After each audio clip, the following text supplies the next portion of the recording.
Good evening. My name is Pamela Randolph. I'm a candidate for City Council, and I live at 85 222nd Place Southeast.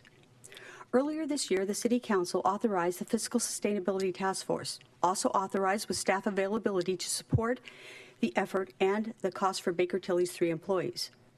I find this concerning, given that the City Council members being elected for 4 years allowed this Citizens Task Force only 4 meetings to come up with the recommendations to close the gap the City Council created.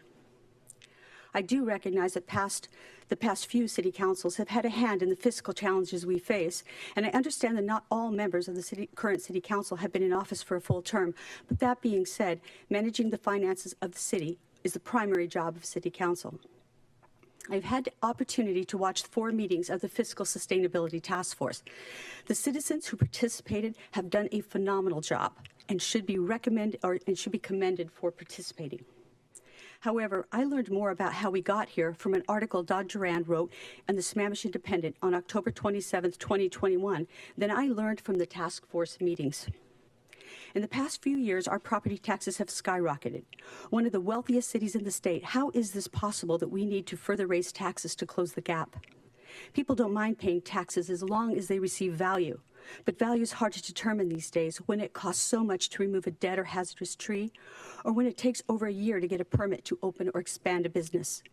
Many have come to realize there are driving forces behind the scenes, and the citizens of Sammamish are not in the driver's seat.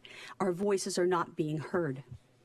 Did Baker Tilly understand that the spending levels in the past few years were not indicative of the historic spending of the city?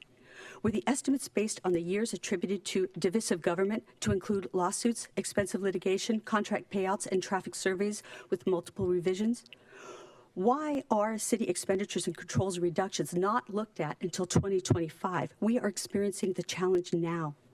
I can assure you I would not wait 2 years to look for savings if this deficit was in my household. I hope the recommended reductions will focus on optimizing delivery versus reduction of critical services. Even still, the savings pale in comparison to the proposed tax increases. And once taxes are increased, our city government will always find a way to utilize the revenue. We have already lost residents because they have been taxed out of Sammamish.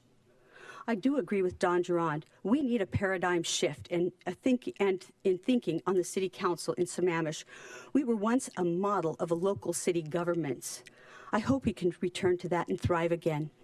Thank you for the opportunity to speak tonight. I appreciate it.